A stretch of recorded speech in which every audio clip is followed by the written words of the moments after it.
Dear Sunbeam, I see every one of the leaders of Sunbeam outstanding.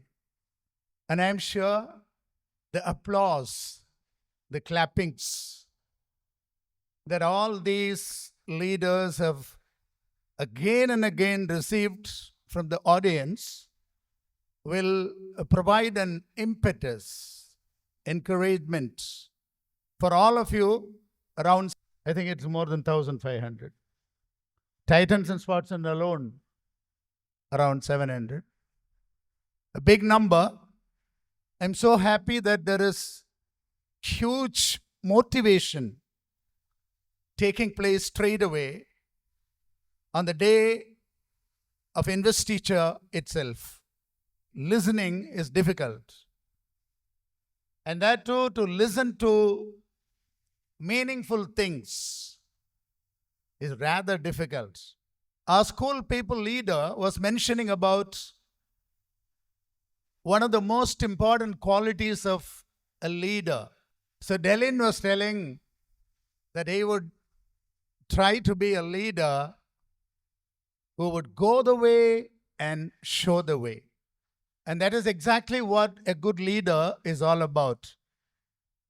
And then he mentioned about the most renowned leadership guru of the world, John C. Maxwell.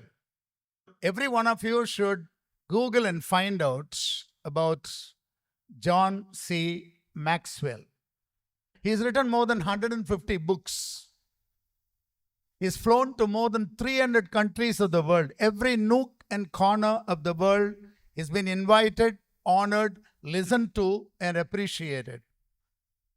Such a magnificent speaker, leadership mentor, motivator, writer, thinker, philosopher, and in addition to all that, he is also a pastor. Interesting personality. He also mentioned another quality about leadership called servant leadership.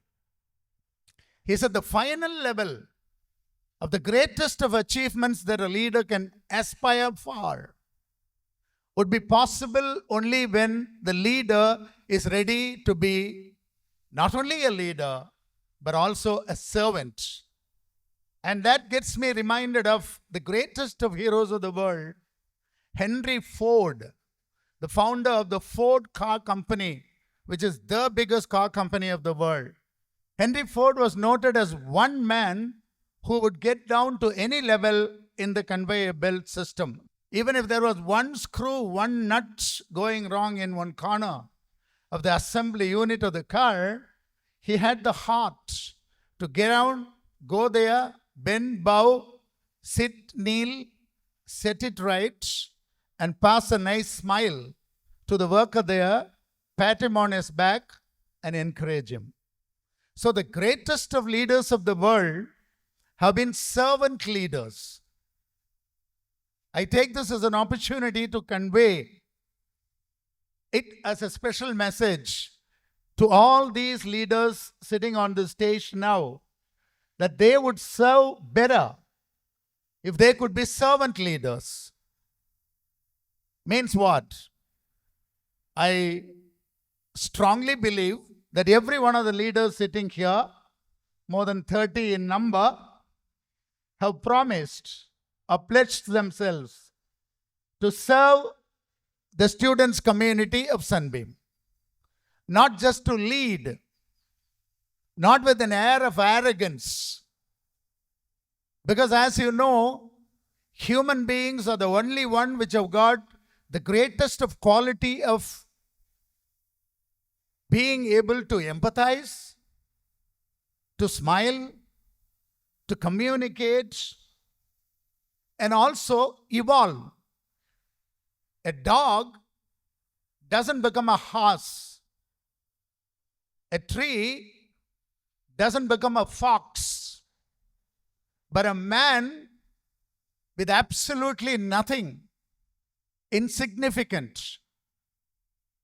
rather idiotic when born as a child, not knowing anything, not even to eat. The same man can become a doctor. He can save the lives of millions of people. He can become a leader who can inspire, support, and grow the life, quality of life of millions of people. So becoming a leader is a big blessing. Why does leadership fail? When your principal come deputy correspondent was speaking, he mentioned and he was pleading with you to continue the tempo throughout the year and continue doing things for the clubs. So what happens? Why do things not happen? One of the captains was mentioning clearly that certain things would be bought, certain things would be provided, certain activities would be undertaken, certain steps would be taken, certain people would be outsourced. And that is exactly what should happen in all the clubs. More than that, there are certain qualities which should go away right from the Sunbeam community. Now that you have become so mature and intellectually elevated, you're able to express so well. What's next to come is impression. All these expressions that emanated from the stage should be able to impress upon you and make you work. And how do you begin to work? There are one or two things which are enemies of work. Number one, foremost enemy of work, execution, getting things done is blaming. We all have a habit. We blame others. We blame the parents. We blame our friends. We blame the weather. We blame the classmates, the teachers. Sometimes we blame God. We blame the world. We blame the political system. But then the question is, do we blame ourselves? No. Some of you blame yourselves for unnecessary reasons. Some children blame themselves for being short, forgetting the fact that the greatest of leaders of the world and the biggest of industrialists of the world, like Jack Ma, have been very short people. Shastri, the hero of the world, was a very short person. Height doesn't matter. The darkest people have been the most popular heroes in the cinematic world so far. All the superstars, whether it is Bollywood or Hollywood or Kollywood, everywhere the greatest of superstars have been dark people. So it's not necessary for you to go to the mirror, look at you and blame yourself. So blaming is a non-profitable, loss-oriented habit. I think you should stop it. This is how the system is. This is how the world is. This is how you are expected to be and act and do and succeed. Accept it as a fact.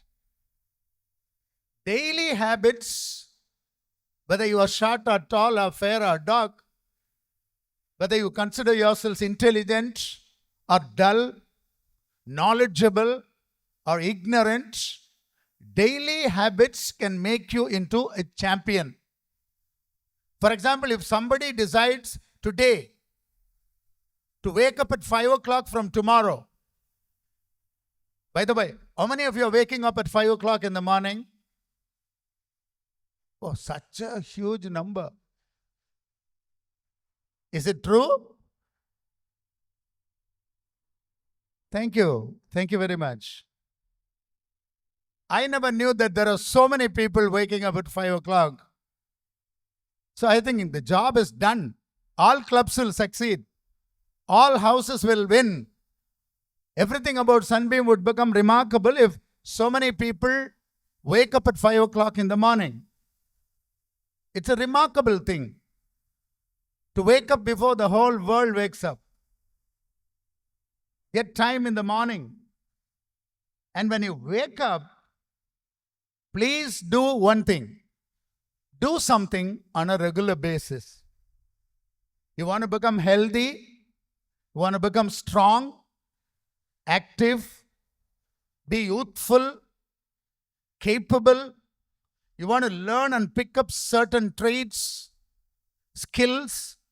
All that you have to do is just do 10 minutes of that work daily. You write for 10 minutes a day. In 1 year, you would have finished a book. You are a writer. You exercise for 10 minutes a day. At the end of 1 year, you become a bodybuilder. Everybody would be looking at you jealously. You would be trim, elegant, throbbing with life and enthusiasm and energy. You would never get tired. All that is needed is a daily habit.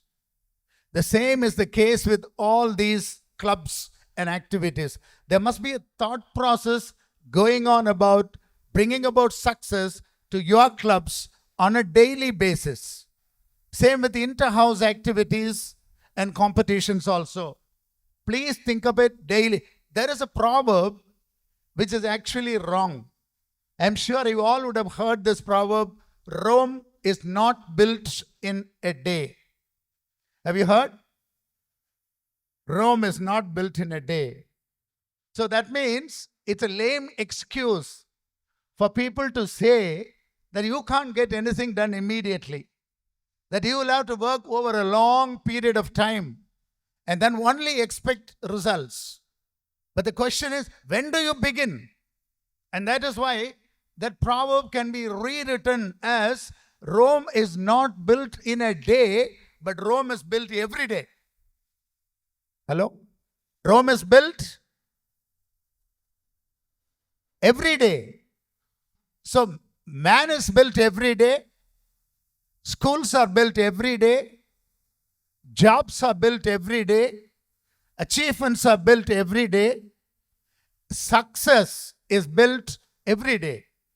So you can't build it lazily, postponing, saying you would do someday. That someday will never come. Someday I will be somebody. Someday I will become rich. Someday I will become strong. Someday I will be knowledgeable. No. Read today. Read books today. The facilities provided in Sunbeam, like the book Topia, are the biggest playground in the entire district of Vellore. And all the infrastructure that is available in every nook and corner of Sunbeam, which are already made, which are being made, and which are going to be made. It's in 3 phases. All this wonderful infrastructure that's available in Sunbeam, if you do not go and see and do and enjoy every day, if you don't run between this and that and make use of it, utilize it to the maximum possible extent on a daily basis, you are losing out on something. You see, there is one great philosopher called Maslow who has said one beautiful sentence. There are several people who are born in this world, they live and they die, and on their graveyard, you can beautifully die, born and died unnoticed. Born and died not doing anything. So these 1,500, 2,000 children sitting here, every one of you have a role to play. Everybody has a potentiality of talent. Everybody is expected to deliver something for the reason that you are created, for the responsibility that you have for this community and world. But the only thing is, when do you come forward? When do you get ready? When do you want to do? When do you involve? When do you imbibe the quality of doing things? The magic of making things happen. That's it. The moment you start, the moment you begin, life starts. So whoever is lazy, hiding behind the faces of others, the backs of others, whoever is saying, no, I can't do that. No, I'm not the one for that.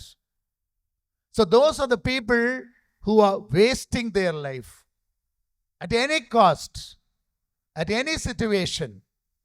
You must take a vow, feeling completely confident that you are meant to do something.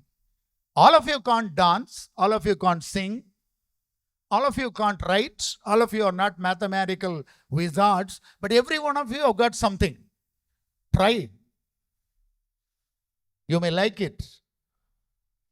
And if you like it, the whole world will like it.